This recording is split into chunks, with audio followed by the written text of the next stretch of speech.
మీకు తెలుసా, డెంగ్యూ వ్యాధి ఏడెస్ దోమ కుట్టడం వలనే వస్తుంది. ఇది పగలే కుడుతుంది, మంచినీటిలో మాత్రమే పెరుగుతుంది. మనకు అవగాహన లేక మన ఇండ్లలో మనమే వీటిని పాత టైర్లు, పూల కుండీలు, కూలర్ల కింద వాటర్లు, ఫ్లవర్ వాజులు, నీటి డ్రమ్ములు, రోళ్లు, వాటర్ పైపులు, పగిలిపోయిన కుండలు, వాడని నీటి సంపులు, పూల తొట్లల్లో పెంచుతున్నాం. డెంగ్యూ వ్యాధి లక్షణాలు: ఈ దోమ కుట్టిన వారంలోపు తీవ్రమైన జ్వరం, తలనొప్పి, కళ్లలోపల పోట్లు, కీళ్లు కండరాల నొప్పులు, వాంతులు, కళ్ళు తిరగడం, ఆయాసం, విరోచనాలు, కడుపు నొప్పి, శరీరం మీద ఎర్రటి దద్దుర్లు లాంటి లక్షణాలు కనిపిస్తాయి.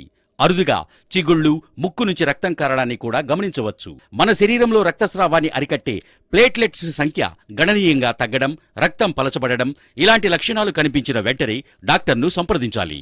డెంగ్యూ సోకిన వ్యక్తి 1-2 వారాలలో తిరిగి కోలుకుంటాడు.